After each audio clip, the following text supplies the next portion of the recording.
So if there are no further questions, I'd like to respond to some of the arguments that were posed today. I have a question. Sure, absolutely. First of all, I share some of the safety recommendations and the background checks, I want you to know. But of course, my biggest concern is the PUC, fixing rates and prices and that kind of thing. I don't think it's going to create a level playing field, and it's going to perhaps eliminate competition. And so those are some of my concerns that I have. And then also, second thing is you had mentioned some of the problems with disabilities. And when I compare it with the taxi cab companies, I'm not familiar with that industry at all. But I have been in a lot of taxi cabs that I don't think they're set up for handicaps. So maybe could you work me through that? Because that was mentioned a couple times in the speech, as well as the price fixing competition. It doesn't seem like a free marketplace, if you want to address that too. Well, first of all, the bill doesn't create price fixing. What it does is it tells the PSC that they may if they wanted to. Actually, they can do that now. They don't need this bill to do that. But this bill talks about the importance of protecting consumers from, a ride. Like, for example, you go out for dinner, and the fare costs you $10, and you want to come home, and then it costs you $60. In a market in which you're introducing 180,000 new operators into the California market when there were probably 10,000 in the past. You can imagine the difficulty for those original 10,000 to continue to provide services. So there is an opportunity. You create a scenario in which only certain businesses can stay in the market, and while the locals are trying to create a system of providing services to their community, now you have the state coming in and authorizing a disruption in their ability to do that. So let me give an example of that. We had a Super Bowl in San Francisco, and there was an agreement between the Super Bowl, or the NFL, and a charter party carrier, or the TNC, to provide exclusive rides to their customers. So this is where you eliminate the options and the choices to the consumers. You have one monopoly creating an agreement with one that's starting to look like a monopoly in the state of California. But what happened is you had drivers from all over the region, from far away, driving long distances to get an opportunity to make a living, only to find that when they get there, the app, because there was such a flood of vehicles in the market that come from far away. These are not just local transportation providers. These are Sacramento drivers, and these are drivers from San Jose, from all over. They show up, and there's such a glut of these drivers in the market that the result is these drivers are driving for 10 cents a mile, unable to pretty much pay their own bills or make a living. Now, they couldn't have possibly known that. Nobody said, come to San Francisco, you're going to get paid 10 cents a mile. I think that's unfair. It's a great deal for the consumers in that position. I agree. This is where the people attending Super Bowl festivities got a great deal. But that's not fair to the drivers. So there needs to be some reasonable ability for these drivers to make a living, to know that they can pay their insurance costs or their vehicle costs or fuel. Fuel is not the cheapest thing these days. Where you're getting paid 10 cents a mile to provide your customers a service is just unfair. There's got to be a way to allow some flexibility in the pricing, but to also provide some guarantee to the drivers that at least they're going to make some kind of a profit and offering the service. One of the things that I found interesting in our oversight hearing, you were there, is that most of the testimony we received was from some of the drivers from the industry saying we need to be regulated, we need some protections. And I think this bill is not a heavy hammer. This bill is very suggestive to the PUC. Please look at these areas. They're of importance. We've discussed this publicly. We've had a dialogue. And there are some current concerns that need to be addressed. This bill doesn't necessarily come hard and say, you're going to do this, this is going to happen. No. Look into these areas. This is more of a study bill for the PUC to come in and look at these areas. everything they said to you today is untrue. The PUC already has the authority to do most of the stuff. We even have a section in the code here that they said that doesn't exist, that this bill's going too far. Section 5437, a transportation network company shall disclose to a third party personally, not disclose to a third party any personally identifiable information of a transportation network company passenger unless one of the following applies, and it goes into the code. We're mirroring that. They're saying we shouldn't do that. It's already been done. They're saying that they're doing background checks, yet the city of Los Angeles is coming forward saying, can you look into a more detailed policy and background checks, in the PUC and say no. They are clearly asking for the legislature's guidance on background checks. We've discussed all these potential options of background checks. They said, the industry agrees we need background checks. They're saying they're being done. They're saying PUC is requiring that. That is just absolutely not true. We need background checks. The people getting into the vehicles need to know that they're getting a safe ride, that they can, a single woman coming home from wherever she's coming from doesn't have to fear the driver in the vehicle providing her a ride. I think that's a reasonable thing to provide the people of our state. It's not a far-reaching bill, but it's one that clearly tells the PUC, we know you can't do everything to protect consumers. We know you can't do everything to provide for the public safety, but we got to do something. And this is a very small step.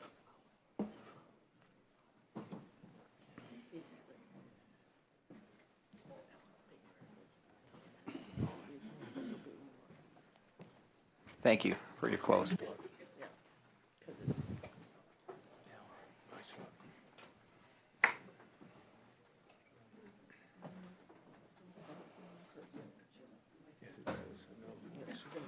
there a motion?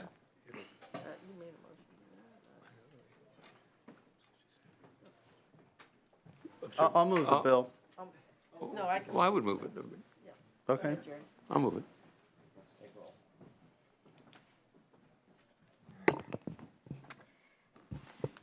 Do pass to rules. Hueso? Aye. Hueso, aye. Morel? No. Morel, no. Canela? No. Canela, no. Gaines? Hertzberg? Hill? Hill, aye. Laura? Leva? Leva, aye. McGuire? McGuire, aye. Pavley? Pavley, aye. Wolk? Current vote is 5-2. I'm gonna leave the roll call. 5-2, and we'll leave the roll open on call. Thank you. Thank you, Senator Hueso.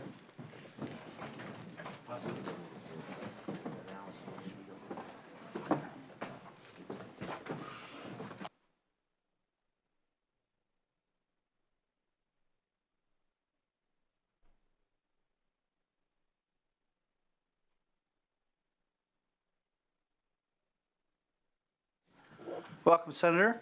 We have your bill up next, SB 1441. I really like this bill.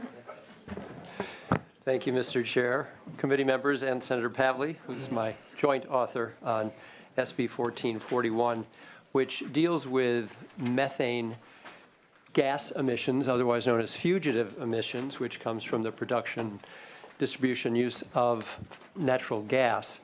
The context of the introduction of the bill is that climate change is not only upon us, but is raging in ways that have not even been predicted. The Arctic has had its warmest winter in recorded history. The ice shelf in Antarctica is melting at exponentially higher rates than previously expected. All of this of great concern because, of course, sea level rise is also advancing faster than had earlier been predicted, which will cause enormous expense to our state and to our country, and of course, traumatic effects around the world. Methane traps 84 times more heat over 20 years than does CO2. So we've been focusing a lot appropriately on CO2 emissions. Methane potentially is even greater risk to climate change advancement. Enough natural gas is lost each year to fuel 6 million homes. In the U.S., last year alone, this lost gas had the same negative impact on the climate as the annual carbon emissions of 117 million cars. That's half the automobiles in the United States. This bill will clarify that utility companies should be prevented from charging ratepayers for this lost gas. Preventing cost recovery from ratepayers of natural gas creates an added incentive, of course, to repair leaks to the maximum extent possible. SB 1441 also directs the California Air Resources Board to adopt methane emission reduction measures for the emissions associated with the extraction, production, storage, processing, and transportation of natural gas used in California, including imports that will achieve a reduction in methane emissions of at least 40% below 2012 methane emission levels by 2025. And this is also a target modeled by the recent agreement between President Obama and Canada. California imports approximately 90% of its natural gas with no current mechanism to account for the out-of-state leakage associated with the procurement of that gas. Use of natural gas can result in reduced emissions of hazardous air pollutants and particulate matter, while in many cases resulting in reduced emissions of greenhouse gases. This was a new bit of information for me. If just 6% of the natural gas in the system is leaked, it will take us over 100 years for the natural gas benefit over coal to be realized. So the shift from coal to natural gas is all well and good, but if just 6% is fugitive in its emissions, it's going to take 100 years for us to benefit from it. The bill also directs CARB to consider, and I want to underscore the word to consider, that doesn't mandate any more, to consider a variety of solutions to the problem of upstream or out-of-state leaks.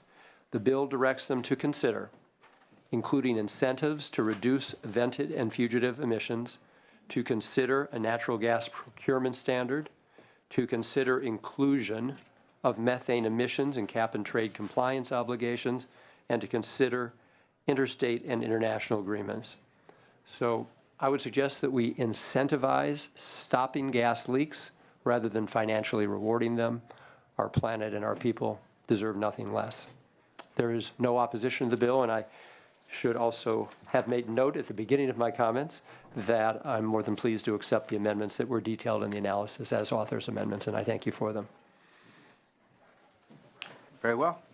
Do we comments in support? Mr. Chairman and members, Barry Broad on behalf of the Utility Workers Union of America and the Engineers and Scientists of California, two unions in California that work around natural gas. The Utility Workers Union represent the employees, for example, at Aliso Canyon and the other gas storage facilities in Southern California, and we've been very active in this issue. And I think what we need to understand is that natural gas is a fabulously clean fuel when you burn it, but when it's unburnt, it's about the worst greenhouse gas, much worse than others. And that's a relatively new discovery by our society. And traditionally, the utilities dealt with leaks in the gas system by venting them to the atmosphere, because that was the best strategy to prevent explosions, to prevent them from blowing up. So you just vent them to the atmosphere. Well, that's just not acceptable anymore because of what it does to our atmosphere and how potent a greenhouse gas this is. The system that we have for paying for lost gas is a remnant of that old strategy, because obviously they needed to vent the gas in order to best deal with it. Therefore, they should be compensated for that which they lost, doing what was the best strategy at the time. It's no longer the best strategy, and therefore it's completely counterintuitive.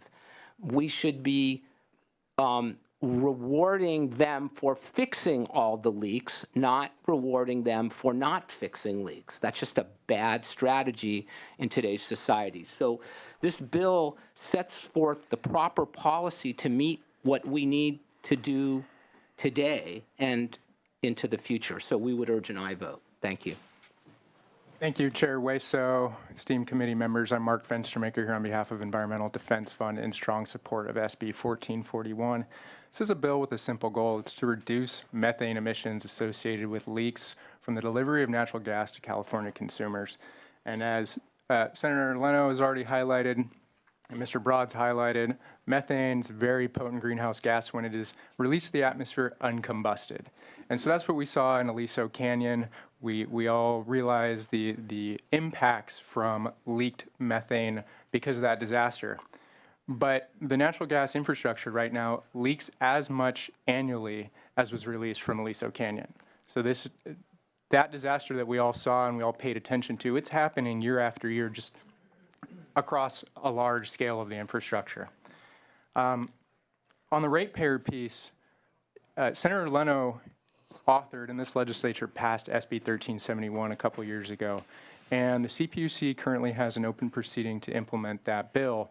And the administrative law judge and commissioner scoping memo has already raised the issue of how to adjust for ratepayer recovery for lost gas. So SB 1441 sends the clear signal that ratepayers should not be putting forward their money for the value of lost gas from the natural gas infrastructure system that's associated with leaks.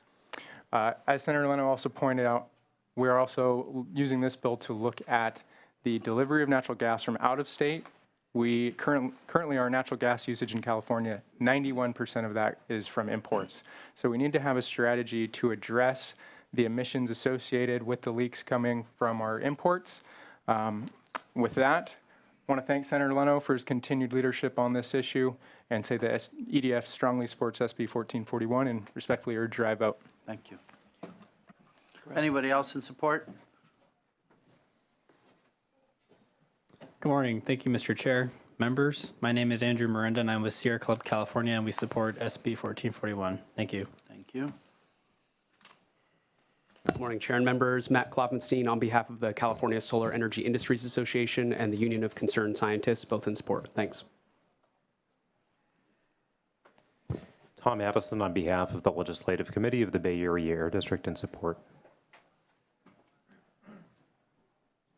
Good morning, Mr. Chair, members. Ignacio Hernandez on behalf of the Utility Reform Network. We actually have a supportive amended position. I want to thank the author for ongoing discussions that we've been having. I think we're getting very close. I think the amendment that was proposed by the committee and accepted today addresses pretty close to at least one of our issues, the second issue about ensuring that California ratepayers do not pay an unreasonable amount or disproportionate amount when it comes to some of the incentives and programs that are contemplated by the bill. I think we've had some very good discussions, and I think we are scheduled to have more discussions before the next committee, and we are hoping that we can resolve, clarify some of the issues before the next hearing. So I want to thank the author for that, for working with us as the bill moves forward. Thank you. Are you in support? Okay. Do we have opposition? Any opposition out there? Or tweeners? Come. Good morning, Mr. Chair. Again, I'll testify as a tweener, Valerie Torella-Vlahos with PG&E. And I just wanted to keep my testimony to under the jurisdiction of this committee on the cost recovery piece. Thank you, author, for accepting that amendment. And we'd like to continue working with the author. And because I'm not entirely sure that we agree there.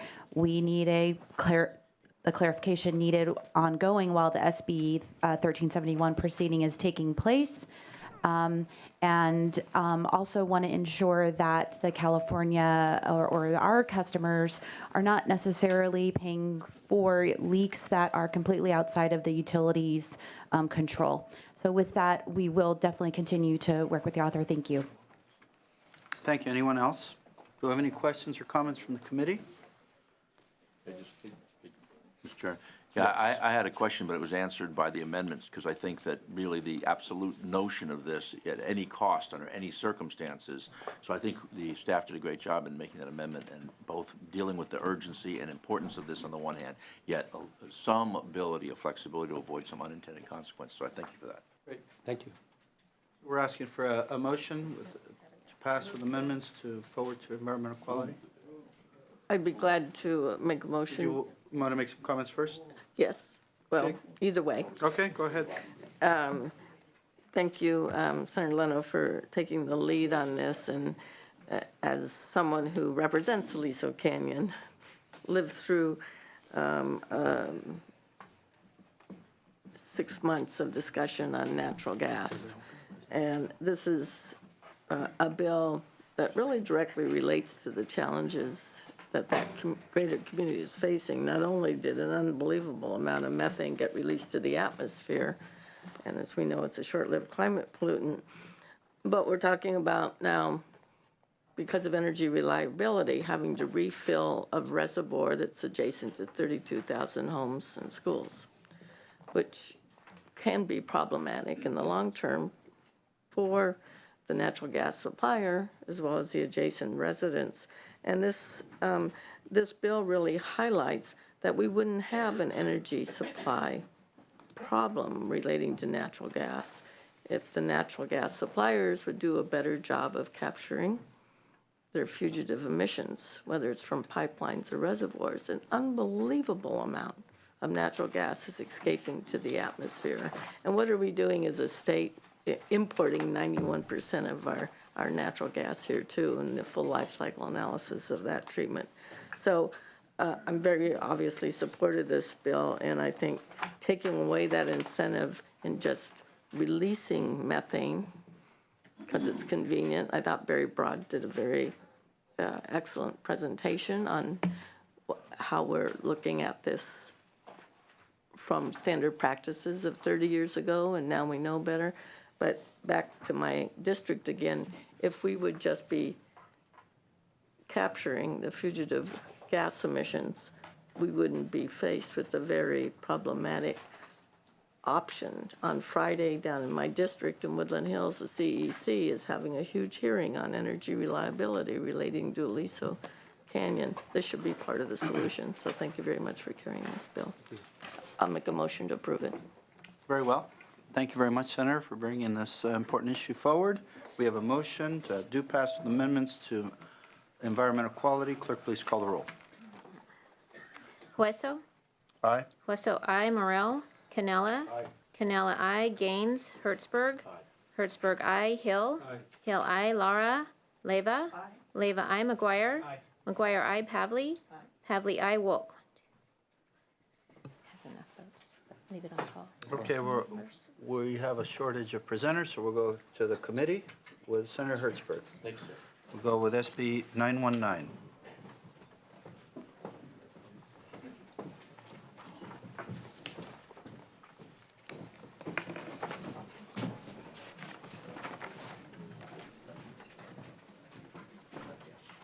Thank you, Mr. Chairman and members. File item number 1, SB 919. The Constitution, Article 10, Section 2 of the State of California says, quote, "It is hereby declared that the general welfare of this state requires that water resources of the state be put to beneficial use to the fullest extent of which they are capable, and that the waste or unreasonable use of water be prevented." Close quote. That is the Constitution. What this measure does is to recognize the unique circumstance that we now have in California with respect to energy. We actually, in the days of the energy crisis, if it was noon on a hot August day, you had all your peakers going, and the energy that we burned was extraordinary. Today, because of the advent of solar energy that could be producing a lot of energy in the middle of that hot August day, and wind energy where the wind is blowing, you actually can create a surplus. That surplus we call the overabundance of electricity, we call the duck curve, which is growing dramatically.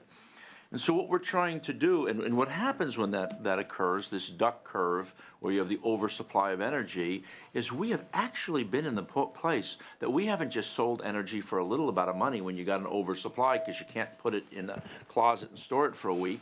What we've done is we actually paid people to take energy, paying people as much as 15 cents a kilowatt hour to take energy off the system. So the question is, if you have this oversupply, what would be something that is intelligent to do with that energy?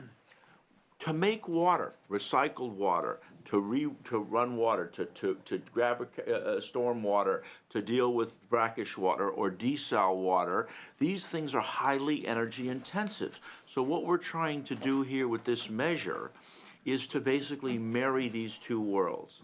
To be informed by the constitutional mandate on the one hand, that's married by the circumstance we have now with the drought, looks like it's coming forward, to the world of water and saying, let's try to figure out a way, let's start the process to offer at these peak periods, instead of having to pay to have people take water, use it to generate water for projects at a much cheaper rate and give them a beneficial pricing structure, the details of which, of course, needs to be worked out with the regulatory agencies. But that's the frame. That's what we're trying to do with this measure, to marry these worlds and to be thoughtful about it. And I'm particularly big on water reuse, water recycling, because I want to take all that water we're dumping in the ocean in Los Angeles, build a ton of pipes, and bring it in to recharge the groundwater basin and put a lot of people to work, and to not have to keep stealing water from Northern California for my folks in Southern California. That's the plan. This is a piece of that plan. I hand it over to Mr. It's not Smutney stealing, Jones. it's being paid for. That's not what they say in the North. You can never pay a high enough price. There is no price for liberty. Don't worry. And there's no price for water. Just ask those folks in the North. Jan Smutney Jones is going to talk to you about this. Those are fighting words. Thanks for setting me up. I'm Jan Smutney Jones. I'm with the Independent Energy Producers, and we're sponsoring this bill. And you might ask, why is the Independent Energy Producers, which represents not only gas resources in the state, but solar, geothermal, wind, biomass, and hydro. And I think the small hydro. And the reason for that is precisely, I think, how the senator just laid that out. We've been remarkably successful in our state of really bringing renewable energy to the forefront and significantly reducing the cost of that, certainly on a utility scale. At any given point, today we'll probably have about 7,000 megawatts of utility scale solar, as well as about another 3,000 or so rooftop solar. So there is a daily and potentially seasonal issue with respect to overgen, and I think the analysis does a good job of sort of laying out that issue. So then the question is, what are we going to do about that? There's a wide variety of things that we could deal with. Currently, it gets curtailed. That may not be the best way to do this. That can be exported. We may be able to enhance storage. There may be a number of things we need to do, but we would like to see that put to good use. We're strong believers in renewable energy, and if we can have an impact on trying to address the water situation in California, there's a logical nexus there. Something like 19% of energy used in California is directed towards water. A lot of that's in heating and cooling, but you've got pumping and those kinds of things.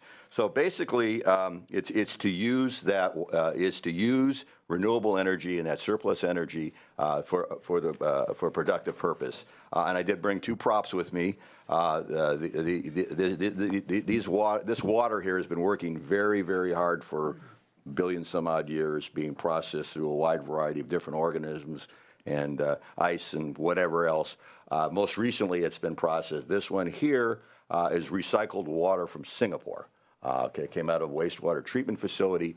By the way, people in Singapore love the Orange County Sanitation District because basically that's where this technology was perfected, and it's a significant source of water in Orange County. This bottle here basically was desalinated at the Carlsbad plant in northern San Diego County. And the issue is both of those processes use a significant amount of energy. So we can use our abundant renewable energy that would go to waste or be curtailed, which was certainly not a smart thing to do, to make water. That would be a great thing. To process water, storm water, recycled water, potentially desal.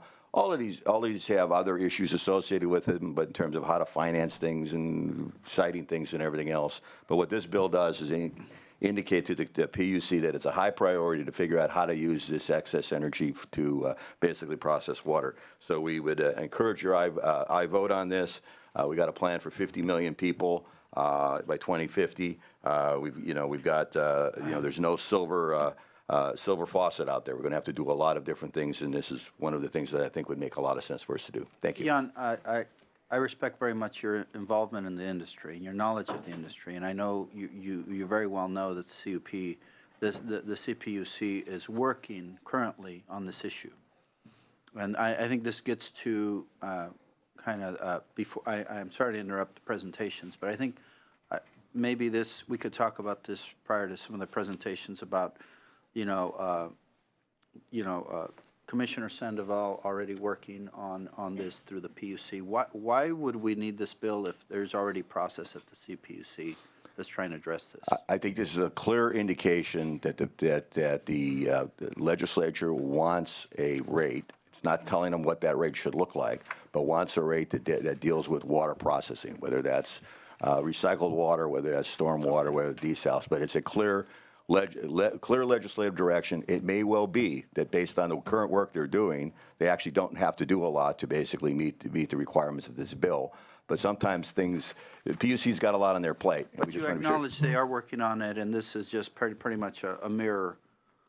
I mean, this doesn't necessarily guide them specifically to an area. It creates a pretty broad window, right? I want you to work in this, which is what they're doing. Yeah, I would basically say, I don't know where they end up. What this is basically a statement basically saying we want you to come up with a rate that deals with water processing. And to your point, it most likely can be incorporated into what they're doing now.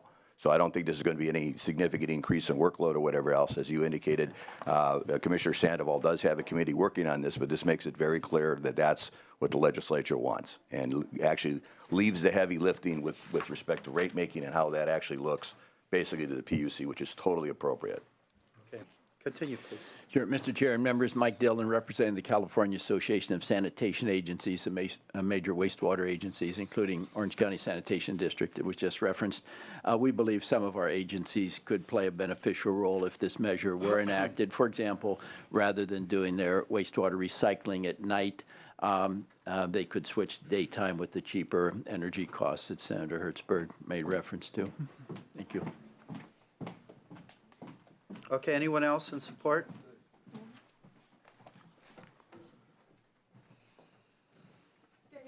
With the California Municipal Utilities Association, want to thank the senator for his efforts to try and advance these types of water projects in California. We need all the tools in the toolbox in order to secure a sustainable future, and so we have a supportive amended right now. There's some small technical amendments, and so we appreciate your efforts. So, and we urge an aye vote. Thank you. I'm going to. I will. Matt Klopfenstein on behalf of Enline Energy, Inc., a small business developer of small hydro projects, helping water agencies capture the wasted energy in pipelines. We're very supportive of the bill and thank the senator for bringing it forward. And just to make it clear, I certainly accept the committee's amendments. I didn't make that clear in my opening. Okay, anybody in opposition? Very well. Do we have any comments from the committee? Senator Pavley? Yes, thank you very much for bringing this forward. Anytime we can combine more thoughtful use of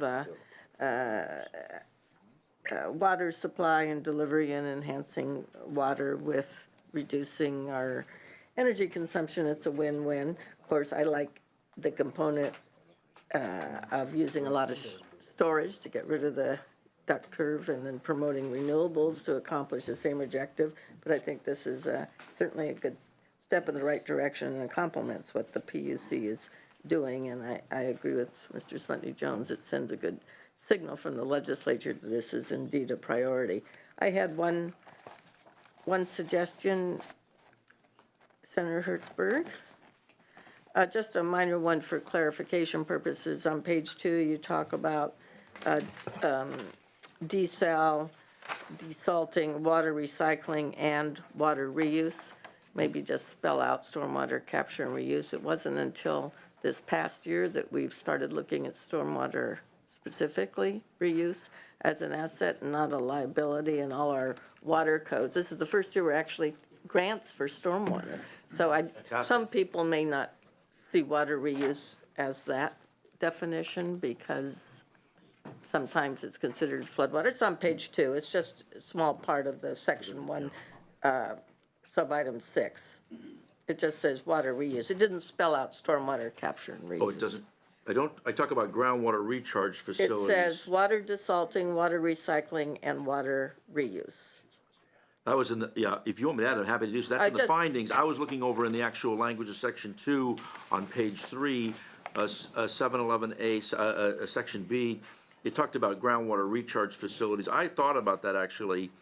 You know, if you want me to add in stormwater, I don't know, like it's just a thought, just because Yeah, it's happy to do getting to be, you mentioned yourself on when I it believe in rains, it. the water goes full. And it's one of the issues on how much energy we have to use for recycling or desal or If we can do it, I'm stormwater happy for the capture and next committee to reuse. indicate Yeah. stormwater, because I completely agree, and I think Okay. it has been the history. I'd be glad to move the bill when you're ready. Thank you. Thank you, Madam Chair. I just, to the author, I just have some questions about why weren't the MOUs added into this bill, into a similar, the municipal? Yeah. Yeah, well, that's a question, that's a much longer question that relates to the history of policy and how MOUs are regulated in California.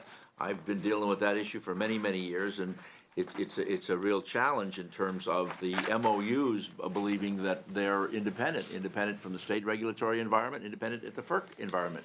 And so it's the question of moving it as far as you can. You've got a significant percentage of the state of California that is regulated through the investor-owned utilities. And this has been the kind of larger dynamic that has happened in California, and I didn't take on that fight. And also, we know that some of the technologies that you mentioned aren't really eligible for this, especially desal, which has no ramping up or ramp down. You mentioned that should electricity become cheaper, that they can use that to operate their facilities at a cheaper price. Sure. But they don't really have the ability to stop or start. They're operating at a constant rate, so they don't really affect the duct chart. Sure they do. Well, they affect it in only drawing energy, but they draw energy at a constant rate. They might draw energy at the constant rate, but they draw expenses at a different rate. So if I all of a sudden can look at what my energy expenses are throughout the month, and if 20% of the time I can reduce those expenses by 50%. But they can do that now. No, because They don't I need can- this bill. They do, because if in fact I'm now going to decide whether I'm going to pay $1 billion to construct a new facility, I calculate what my energy costs are. If I can speculate, and I know my energy costs are going to be 50 cents a kW hour. If you go to China and the cost of energy is so much more expensive, the reason why so much stuff's coming back, and I can now model this based upon what the renewable portfolio standards are, and I can basically determine what my costs are, and I can see that I can reduce my energy costs overall by 20%. It But then incentivizes me. desal can't move to China and provide water to No, California. but that's my point. That's exactly why it's good here, because I can now model a reduced expenses, and I've created an incentive, the point whoever made earlier about aligning of incentives versus mandates, that I've reduced my energy costs. And when I was chairman of the Los Angeles County Economic Development Corporation, the number 2 reasons why businesses were leaving in California was because of energy costs. People are fearful of the water issue in Southern California. But we're talking about desal. No, I know. We have this facility that now they're paying $2,300 an acre foot in San Diego and your communities that people were willing to sign up for instead of $1,000 an acre foot, round numbers of what they're paying in Los Angeles, because your communities were so concerned about getting access to water. If now all of a sudden those costs, if those costs are dramatically reduced, that's fantastic for San Diego. But they can be under the current duct chart. When there's an oversupply, it reduces the cost. So they can access it. Through what mechanism would this bill allow them to get a cheaper rate when electricity is? The notion is that the PUC would set rates for these kinds of things, that it would be easy and predictable Which they're to make a working on doing right determination. now.